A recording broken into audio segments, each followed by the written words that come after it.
Ya ma mingi ya solo na kesho toilette bu moy baluka.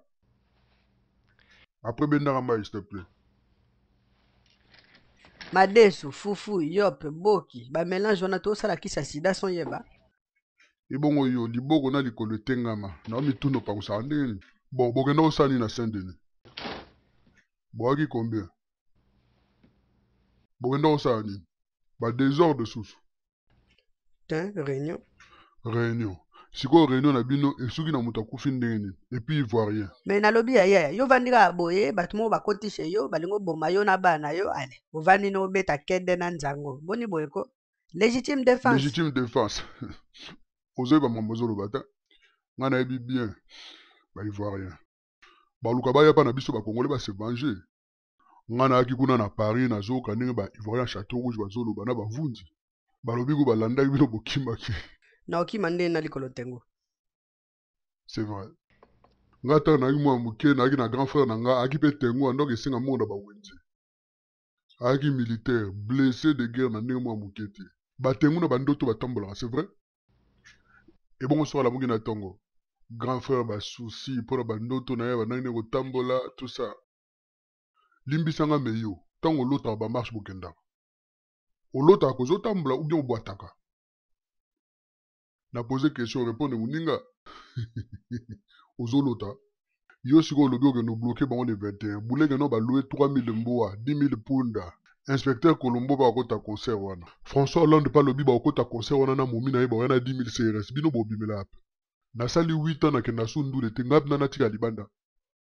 Obi nzemba omba. Omba na leli. Koyebi sanga te koyebi nzemba wana te. Période wana na ofutela na ngaba. Omba na kowa. Jou wana na kobeta sengla kenzo na likolo na se jupa yoji. Inspecteur Likota Ngombe, ata yo moko ozomona te ke moto azobela yo na bakamadi no s'il vous plaît bokuma libanda. Poser la question vite fait après tout demander biso libanda OK. Ah, biso kanzana na pesi bino 5 minutes. Ah, bozana nous calme, pardon. Modogo, tuna eloni ne gars na château jour ala ki frappe. És itt van segíteni téged. Ő akarja tudni, mi történt a kikötőbe. Ott voltunk egy pasast megvenni. Haza akartuk vinni Magyarországra. Ah, le papa semblait KFC. Oui, Hermo. Ez a pasas ismerte az ördöget. Ő dolgozott vele. Alvia nango yete batindagi ye. Pa mutomo boy. Panan. Megölnek engemet. Nem érted? Én láttam az ördöget. Láttam. Szemtől szemmel lát. Abia mutomoko. Mais kasa lo bazo ba mutomoko, mais siko na nyango muto. Bonga na yeba ndeni. Szemmel láttam. Abia lapi. Azonga ne moské. Bonga na kedame. Te zela ko kene test s'il te plaît. Tuna e kombo ya mutonga lapi, apesa kombo na e. Mutongo ya lapi. Kombo ne zani. Ki ez az ördög? Kit láttál?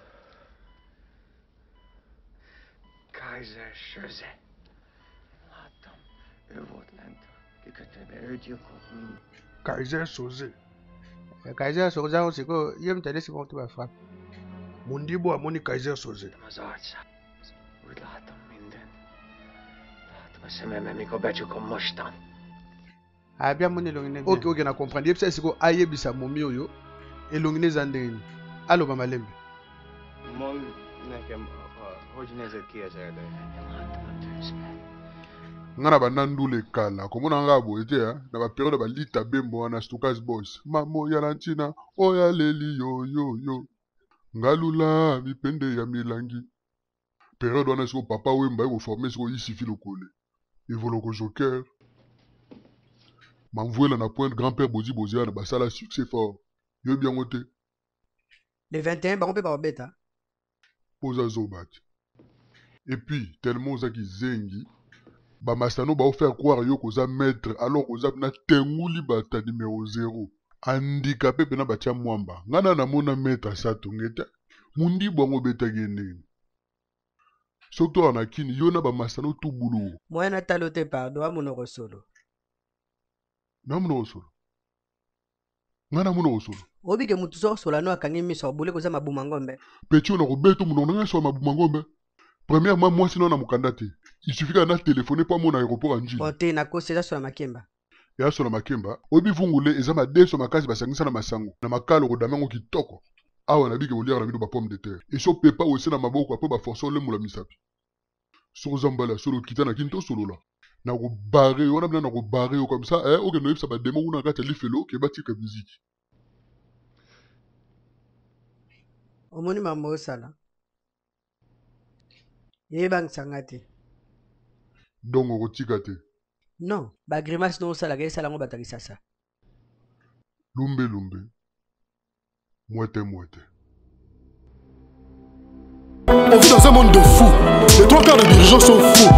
Ils font partie des loges mystiques. Pour eux, vous êtes des moustiques. Votez pour moi, moque. J'ai avalé des gaz à effet de serre. La pollution, notre dessert. Pour le nucléaire, on s'en fout de la planète. Mais quand ça chauffe, il y a la planète des singes. Vous, vous êtes poumons de la terre. Voilà des nègres à Copenhague. Le haut sommet de l'environnement. J'ai vu M. Lubamba de l'Ouganda. Il a un doctorat en poireau. Il a même jamais vu un poireau. Sur ma tête, ça sent le coup foireux. Il veut nous carrosser, bon d'enfoiré. Qu'est-ce que vous voulez sauver le Wistiti? Alors qu'à Darfour, il n'y a pas Carrefour. Ils ont pour nous des programmes Kafou. Qu'est-ce que ça veut dire Kafou? Ah, toi aussi, toi. Ce n'est pas grave, je vais t'expliquer. Ils jettent des sacs de riz par la fenêtre de l'hélicoptère. C'est l'effet qui fait, t'as pas capté. Ceux qui créent nos guerres. Comme ça s'est passé il n'y a pas longtemps aux guerres. Et les armes, c'est Made in G8. Et personne n'a dit G8. Et tous les GI au niveau GI. Ils vendent des armes pendant la paix. Comme ça à la guerre, chez nous. Armes et mitraillettes, ils les échangent contre des pierres. Cuivre, diamant, coltan. Ça c'est haute technologie. Ils nous remettent à l'époque où on récoltait le coton.